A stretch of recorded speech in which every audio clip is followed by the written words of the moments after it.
Assalamualaikum warahmatullahi wabarakatuh. Sahabat kaum wasilah yang dirahmati Allah Subhanahu wa Ta'ala.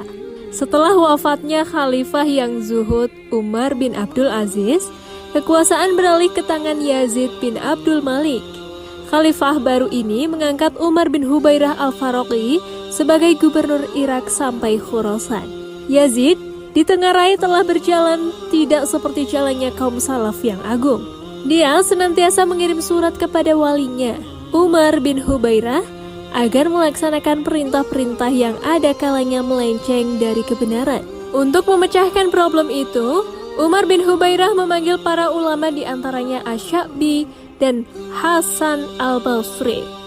Dia berkata, sesungguhnya Amirul Mukminin Yazid bin Abdul Malik telah diangkat oleh Allah Subhanahu wa Ta'ala sebagai khalifah atas hamba-hambanya, sehingga wajib ditaati, dan aku diangkat sebagai walinya di negeri Irak sampai kupandang tidak adil. Dalam keadaan yang demikian, bisakah kalian memberikan jalan keluar untukku? Apakah aku harus menaati perintah-perintahnya yang bertentangan dengan agama? Asy-Sya'bi menjawab dengan jawaban yang lunak dan sesuai dengan jalan pikiran pemimpinnya itu. Sedangkan Hasan al-Basri tidak berkomentar sehingga Umar menoleh kepadanya dan bertanya, "Wahai Abu Sa'id, bagaimana pendapatmu?" Beliau berkata, "Wahai Ibnu Hubairah, takutlah kepada Allah atas Yazid dan jangan takut kepada Yazid karena Allah.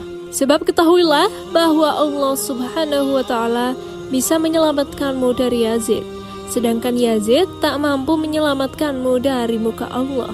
Wahai Ibnu Hubairah, aku khawatir akan datang kepadamu malaikat maut yang keras dan tak pernah menentang perintah Rabb-Nya, lalu memindahkanmu dari istana yang luas ini menuju liang kubur yang sempit. Di situ engkau tidak akan bertemu dengan Yazid. Yang kau jumpai hanyalah amalmu yang tidak sesuai dengan perintah Rabb-Mu dan Rabb Yazid.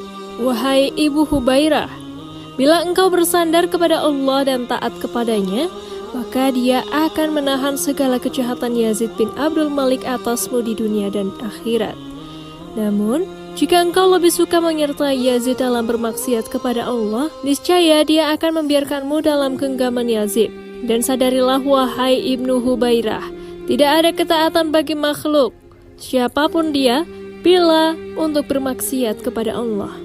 Umar bin Hubairah menangis hingga basah jenggotnya karena terkesan mendengarnya. Dia berpaling dari Asy-Sya'bi kepada Hasan al-Basri. Umar semakin bertambah hormat dan memuliakannya. Setelah dua ulama itu keluar dan menuju ke masjid, orang-orang pun datang berkerumun ingin mengetahui berita pertemuan mereka dengan Amir Irak tersebut. Asy-Sya'bi menemui mereka dan berkata, "Wahai kaum, barang siapa mampu mengutamakan Allah atas makhluknya dalam segala keadaan dan masalah, maka lakukanlah. Demi yang jiwaku ada di tangannya, semua yang dikatakan Hasan yang kusampaikan kepadanya adalah untuk wajahnya." Sedangkan Hasan al-Basri menyampaikan kata-kata demi mengharap wajah Allah Subhanahu wa Ta'ala. Maka aku disingkirkan Allah Subhanahu wa Ta'ala dari Ibnu Hubairah, sedangkan Hasan al-Basri didekati dan dicintai. Allah memberikan karunia umur kepada Hasan al-Basri hingga berusia lebih dari 80 tahun dan telah memenuhi dunia ini dengan ilmu, hikmah, dan fikih. Warisan yang diunggulkannya bagi generasi kini diantaranya adalah kehalusan dan nasihat-nasihatnya yang mampu menyegarkan jiwa dan mampu menyentuh hati, menjadi petunjuk bagi mereka yang lalai akan hakikat kehidupan dunia serta ihwal manusia dalam menyikapi dunia.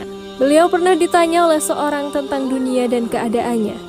Beliau berkata, "Anda bertanya tentang dunia dan akhirat. Sesungguhnya perumpamaan dunia dan akhirat adalah seperti timur dan barat. Bila satu mendekat, maka yang lain akan menjauh. Dan Anda memintaku supaya menggambarkan tentang keadaan dunia ini. Maka aku katakan bahwa dunia diawali dengan kesulitan dan diakhiri dengan kebinasaan. Yang halal akan dihisab dan yang haram akan berujung siksa. Yang kaya akan menghadapi ujian dan fitnah, sedangkan yang miskin selalu dalam kesusahan. Adapun jawaban terhadap pertanyaan orang lain tentang keadaannya, dan keadaan orang lain dalam menyikapi dunia, beliau berkata, "Duhai celaka, apa yang telah kita perbuat atas diri kita? Kita telah menelantarkan agama kita dan menggemukkan dunia kita.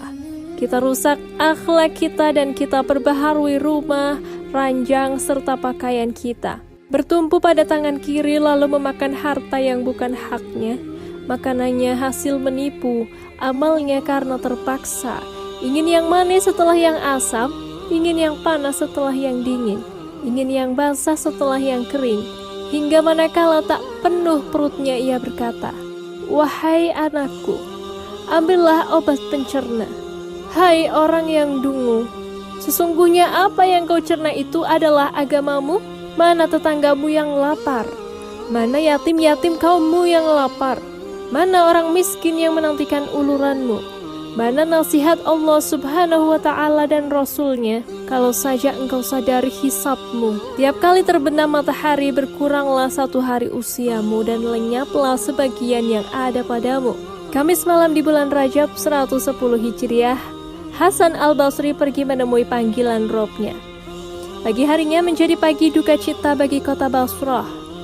Jenazahnya dimandikan, dikafani dan disolatkan setelah sholat Jumat di Masjid Jami Basrah. Masjid tempat di mana beliau menghabiskan banyak waktu hidupnya, belajar dan mengajar serta menyeru ke jalan Allah.